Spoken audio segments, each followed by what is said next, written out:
I'm to the point now where I don't think I fought for the country. I fought for some politician's view on something. There are particular guys that I think of that I killed. And I remember one dude in particular that I killed, and like I shot his buddy, and then I came through his room. I killed him in front of his wife in a bedroom because he went for a gun. And I think about him now, and it's like, all right, why did I kill that guy? Well, because he went for a gun. Okay, but why did he go for a gun? Well, because I was in his fucking room at 2 a.m. Well, why was I in his room at 2 a.m? Well, because George fucking Bush was pissed that Saddam Hussein allegedly wanted to kill his dad, so we invaded. And then I start to think, was this guy funny? What if I met him in Paris over a coffee? Would we have actually liked each other and I just kill him because a politician sent us here for weapons of mass destruction that didn't exist? The only reason we were killing each other is because we were born on different parts of the world. That's it. Yeah. When you start seeing Ukraine and some of these things that are happening right now, of like putting us in these wars that there's just no winners. And when you've been to those countries, it's like, damn, like those are real people. I watched real people there, and it doesn't feel real from the United States because we just see it on TV. But like when you've walked those streets, it just hits you different. I try to tell you so, yes I did, but I guess you didn't know. As they said, the story goes, baby, now I got the flow.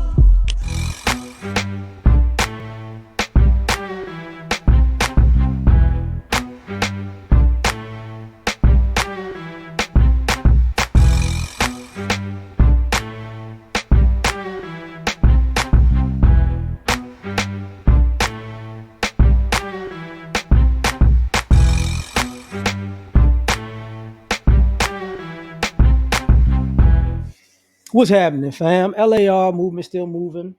Subscribe or die trying. You see the thumbnail, more importantly, you saw the clip. And I just want to talk about this at least once.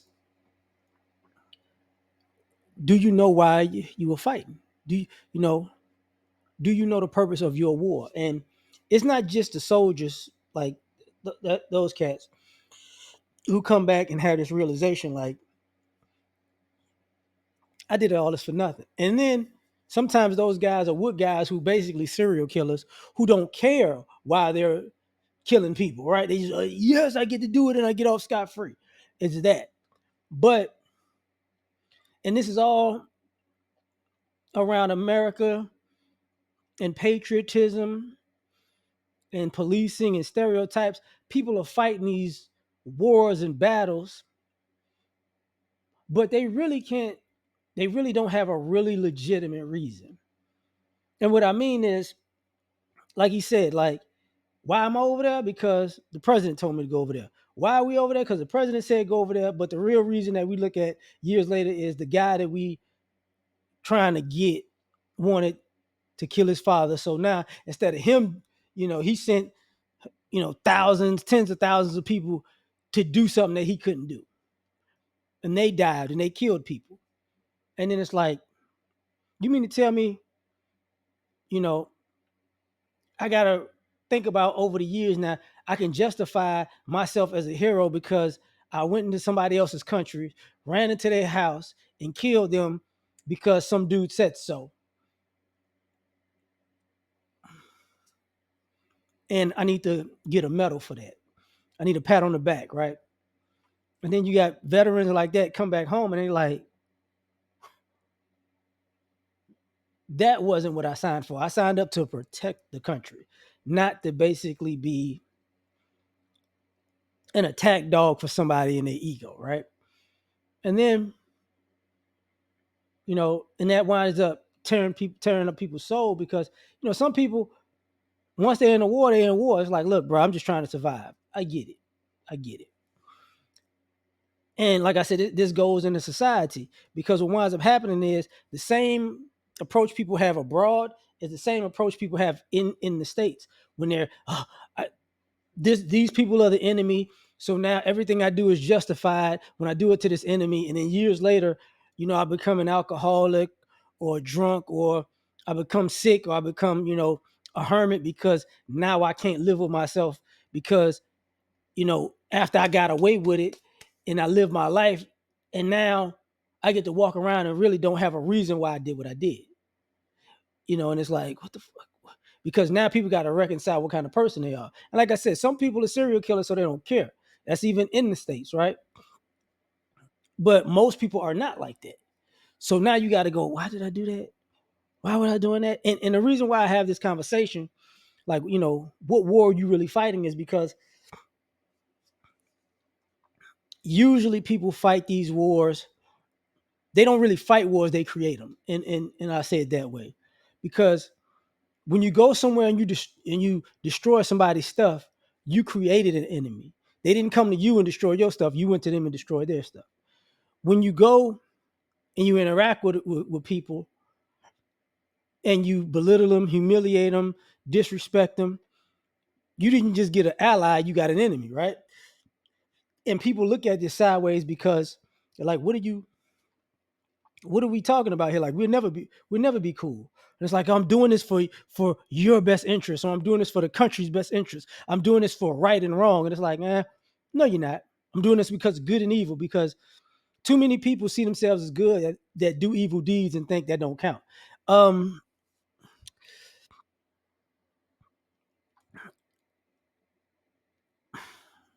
and those things catch up. I'll say that because I was watching clips of like Chicago PD, the show, and I forgot the guy that's the star that plays one of the stars that plays like the captain of the group. You know, if you, I haven't watched the whole entirety of the show, but how the guy comes off is he cares about his group and they're a stand up group and he'll go to the ends of the earth for them. But the problem is this: he's clean when he feel like it, and he dirty when he feel like it. He'll want you to be clean when he feel like it, and he'll have no problem with you being dirty when he feel like it. So then it's like, but what are we actually doing here? And it's like, oh, you get to be rogue because you say so. You get to get people killed because you say so. You get to become a torturer because you say so. There is no really rule to this. So what war are you really fighting? Because sometimes it comes across even with people that people have an inner war that they're fighting, and they get in a position of quote unquote, let's just say authority or power, and they get to take that out, their inner war out on the world with no consequence or repercussions, or little to none. And I was watching this thing on it's not Jubilee or something else, like 20 criminals versus one cop, and they were just having these conversations about policing, right? It's weird to have 20 criminals versus one cop, but whatever. But what I noticed is the criminals didn't have as good of arguments as people who aren't criminals. You get what I'm saying? And the cop kind of took advantage of that because he was nitpicking things to just stump people. And one thing they talked about was accountability. And he said, cops should be held to a higher standard.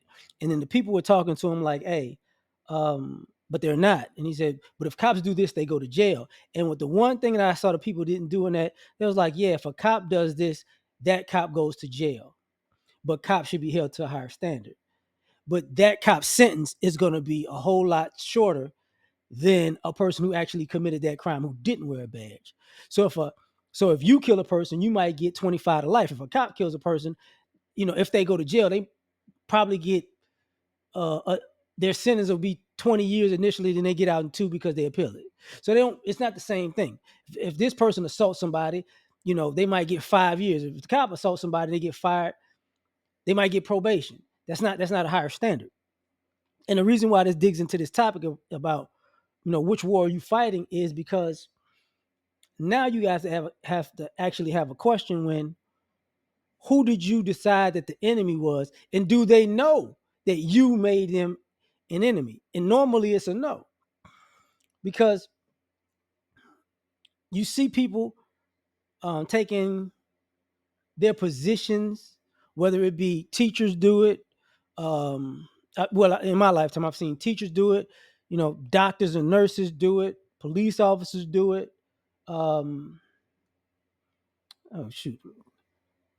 Hold on. Pause. Okay, I had to pause. Let us resume. Um, so teachers, doctors, lawyers, police officers, employers. I've seen this time and time again. Been places, car dealerships where people see you as a other or enemy in the war that they have. they take their position to screw you over. And I've been in those, and I'm saying these from experience or whatever. But after a while, you don't see these people. You know what I'm saying? They had their war and they feel like they got over, or sometimes they don't get over, and then that makes them even angrier. And then you have this issue, and I'm gonna get to this, and then I'm gonna cut it off on this part. Some of you people, because you have an inner war and you made somebody an enemy, you had no morals to who you treated as an enemy. So you did this, you abused whatever position you had when it came to kids, when it came to elderly people, when it came to people with mental illness, when it came to people who were handicapped. You didn't care, because if that group was part of your enemy, you did whatever you wanted to do. And when you come to the realizations that that's who you are, it became a problem. And well, I'm gonna add this to it. And some of y'all, and this is one thing I do hate. I don't say I hate a lot of things. Well, maybe I do. I don't know. There's one thing I do hate about people who, because that's just bully behavior in a sense. No matter what position you're in, it's just bully behavior. People do things and hide behind their position, and all of a sudden, then they want to hide behind the consequences in that position. And what I mean is, and I've said this before, whatever you do in your job title, in your position, in your authority, once you assume that, oh, there will be no repercussion because I'm doing it under this umbrella, and under this umbrella, I'm covered by the law. Understand, when you start to operate lawlessly, we're gonna handle it lawlessly. And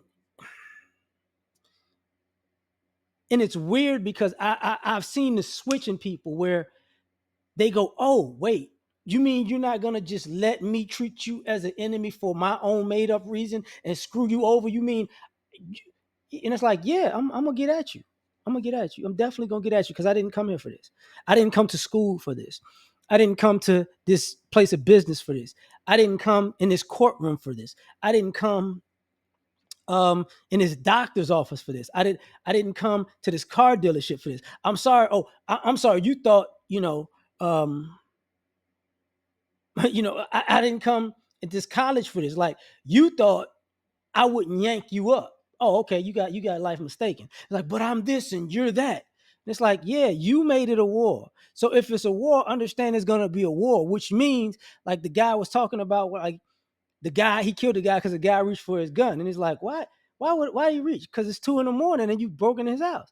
And then it dawns on you, if it's 2 a.m. and somebody breaks in my house, are they gonna they're gonna shoot me and be like, I'm protecting myself? See, the insanity of that ideology of when you create wars with people, you justify your behavior. And because you justify your behavior, you justify your authority, you justify your ability to try to ruin somebody's life, and it doesn't dawn on you that person might want to fight for their life in any way, shape, form, or fashion. They may do it through video and proof, and they may do it through violence. You get what I'm saying? So this is the issue with war. It don't stop because you say so. It don't stop because when you have a change of heart, like, man, you don't know, like, and I had to say this before I go because I didn't realize this was this long.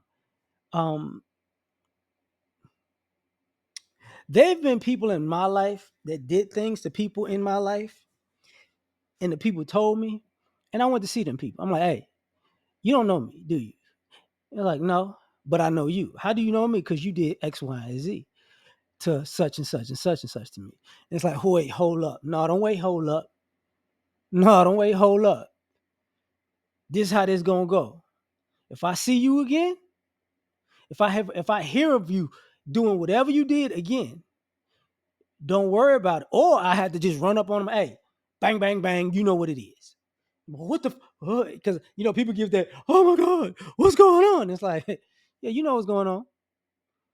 And the reason I say that is because let me tell you, let me I'm not gonna sometimes when you do this to people, and some people don't realize that whatever you did that was unethical, immoral, and even illegal, and you assume you can get away with it, if somebody approaches you about it or gets at you about it, you know, you see some people swear they want to hide behind the law and the cops. You really don't want to do that in actuality, because it's like, oh, so this person assaulted you and they need to go to jail. Yeah. So why did they assault you? Oh, well, why did you assault this person? This, and this. So now I'm in trouble. I'm at the police station. You got a statement. I got a statement. But my statement might go to your employer. My statement might go to the bar. My statement might go to the XYZ, to your commanding officers. My statement might go to your boss. And see, people don't realize, like, oh, wait a minute. Because it don't just stop where y'all say stop. You see what I'm saying? So I'm going to leave it at that, man. It just sparked me to talk about this because people do these type of things and they don't think about repercussions because they think their position shields them, and it doesn't. But tell me what you think. Like, share, subscribe, or die trying. Catch y'all on the next one. Peace. All I ask is when you lay your head on that pillow at night, know I gave you everything I had.